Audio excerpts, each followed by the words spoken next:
Hindenburg के झटकों से परेशान अडानी समूह लगातार अपने कर्ज को उतारने के लिए एड़ी चोटी का जोर लगा रहा है। इसी महीने 4 कंपनियों में अपनी हिस्सेदारी बेचने वाला अडानी समूह एक बार फिर से अपनी हिस्सेदारी बेचने की तैयारी पर लग चुका है। इस राशि का इस्तेमाल भी कंपनी अपने कर्जों को उतारने में कर सकती है। लगातार अडानी की कंपनियों के शेयरों में गिरावट का कारण हम सभी को पता है। नमस्कार, मैं हूं मेहंदी गर्ग और ये है फुल एंड फाइनल का 21वां एपिसोड।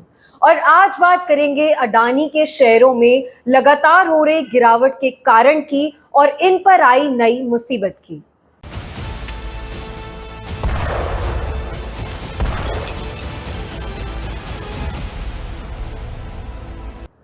खबरों की माने तो गौतम अडानी हिंडनबर्ग के कारण उत्पन्न मुसीबतों से बचने के लिए नए नए सहारे ले रहे हैं। लेकिन दुख है कि अडानी का पीछा ही नहीं छोड़ते। हर बार सुर्खियां तो अडानी की आती है, मगर रिपोर्ट कुछ गड़बड़ हो बताती है।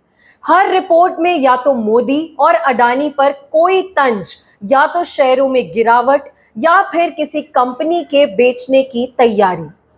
आम आदमी पार्टी के मनीष सिसोदिया जेल में हैं, भावनात्मक पत्र लिख रहे हैं, तो दूसरी तरफ अगर बात करें संजय सिंह की, तो वो अब भी अडानी को लेकर गंभीर मुद्रा में बैठे हुए हैं। पीएम मोदी के लिए उनके पास शब्द ही शब्द हैं, लेकिन चेहरे अडानी, जो सिसोदिया की गिरफ्तारी के बाद से आम आदमी के लिए अस्त्र शस्त्र बन चुके हैं। आम आदमी पार्टी के वरिष्ठ नेता संजय सिंह का आरोप है कि अडानी मुद्दे को भटकाने के लिए बीजेपी और मोदी नए नए ड्रामेबाजी कर रही है। ये कौन सी जांच हो रही है? सिर्फ विपक्ष के लोगों पर, सिर्फ मनीष सिसोदिया पर, सिर्फ अरविंद केजरीवाल पर, सिर्फ सत्येंद्र जैन पर, सिर्फ आम आदमी पार्टी पर? क्या इस देश के लोगों को याद नहीं 7 साल पहले आपने अरविंद केजरीवाल के दफ्तर पे सीबीआई का छापा मारा था? क्या निकला? 43 विधायकों पे फर्जी मुकदमे करके जेल में आपने रखा, क्या निकला? बताइए, आपने सुंगलू कमेटी से 400 फाइलों की हमारी जांच की, क्या निकला?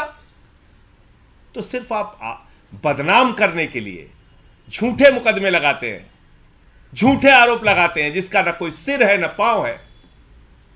और आप साहस नहीं है आपके अंदर कि सामने आके हमारी बातों का आप जवाब दे सके। फिलहाल संजय सिंह को तो आपने सुन लिया। तिहाड़ जेल से भावुक चिट्ठी, मानो भगत सिंह जी साक्षात मनीष सिसोदिया में आ गए हों। खबर दोनों है, यानी अडानी के शेयरों में गिरावट और कंपनी में शेयर बेचना। दूसरी ओर जेल में सिसोदिया और उनकी लिखी हुई चिट्ठी। आम आदमी पार्टी जहां बीजेपी को अडानी के मुद्दे पर लगातार घेरने की पूरी फिराक कर रही है, तो बीजेपी भी बगल वाले रास्ते से सिसोदिया के जरिए आपका गला दबाती नजर आ रही है। खैर, मीडिया में आई खबरों के मुताबिक अगर बात करें, अडानी समूह हाल ही में खरीदी गई अंबुजा सीमेंट की हिस्सेदारी बेचने जा रहा है। अंबुजा सीमेंट की promoters Adani family special purpose vehicles ने शेयर बिक्री की इजाजत मांगी है। खबर के अनुसार अंबुजा सीमेंट्स में 4.5% हिस्सेदारी बेची जा सकती है। इस हिस्सेदारी की वैल्यू करीब $45 करोड़ हो सकती है। इससे जहां कंपनी अपने कर्ज का बोझ कम करने की कोशिश कर रही है, तो दूसरी ओर ये भी इशारा कर रही है कि अपने खराब समय में भी कंपनी के पास सहारे के विकल्प ही विकल्प हैं। आपने खबर सुनी हो या नहीं, लेकिन हमसे जरूर सुन लीजिए। अडानी ग्रुप ने 2023 में हॉलसिम ग्रुप की 2 भारतीय कंपनियां अंबुजा सीमेंट्स और एसीसी की पूरे हिस्सेदारी खरीद ली थी। ये डील करीब $10.5 अरब की थी। हॉलसिम ने अंबुजा सीमेंट्स लिमिटेड में अपनी 63% और एसीसी में 54.53% हिस्सेदारी अडानी ग्रुप को बेची थी। हॉल्डरन इन्वेस्टमेंट्स लिमिटेड और Endeavour trade and investment limited की बात करें, तो स्पेशल पर्पस व्हीकल्स के जरिए अडानी समूह ने अंबुजा सीमेंट्स और एसीसी को खरीद लिया था। हॉल्डरन के पास अंबुजा सीमेंट्स की 63.18% की हिस्सेदारी है। वहीं एंडेवर के पास 0.04% स्टेक्स है। प्रमोटर के पास कुल 63.22% की हिस्सेदारी है।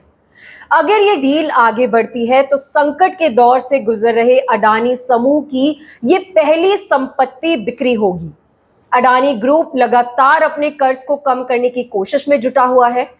इस हफ्ते की शुरुआत में ब्लूमबर्ग ने बताया कि अडानी समूह ने 9 मार्च को $500 मिलियन का ब्रिज लोन चुका दिया है।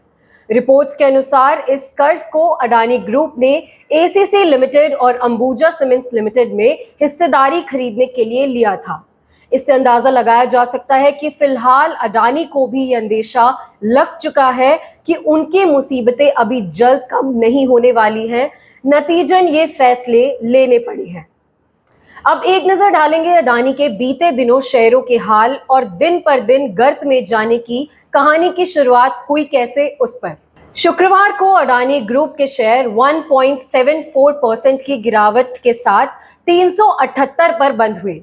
बीते दिन ये स्टॉक 380 रुपए पर ओपन हुआ और 382 रुपए के इंट्राडे हाई पर पहुंचा और इसका लो 373 रुपए रहा। इस स्टॉक का 52 वीक का हाई 598 रुपए है और लो लेवल की कीमत 288 रुपए है। हिंडनबर्ग की रिपोर्ट के बाद ये स्टॉक भी टूटा, लेकिन इसने रिकवरी भी साथ ही साथ कर ली। हिंडनबर्ग ने 24 जनवरी को पब्लिश अपनी रिपोर्ट में अडानी समूह पर शेल फर्मों के माध्यम से स्टॉक हेरफेर और धोखाधड़ी का आरोप लगाया था। 24 जनवरी को प्रकाशित रिपोर्ट ने अडानी के शेयरों में भारी उथल-पुथल मचा दी। इस वजह से ग्रुप की कंपनियों के मार्केट कैपिटलाइजेशन में लगभग 60 से 70% की गिरावट आ गई थी। मुश्किल दौर से गुजर रहे अडानी ग्रुप की कंपनियों में boutique investment firm GQG partners ने बड़ा दांव लगाते हुए 15,446 करोड़ रुपए निवेश किया। इसके बाद अडानी ग्रुप के शेयरों ने जोरदार उड़ान भरी है। खैर, ये तो रही पूरी खबर। बहरहाल वक्त है विदा लेने का, लेकिन एक सवाल कि सिसोदिया और अडानी में सच्चा कौन है? शायद आप भी कंफ्यूज हो जाएंगे। ऐसी दिलचस्प खबरों के लिए देखते रहिए भारत आज, और भारत आज को जरूर सब्सक्राइब कीजिए। नमस्कार।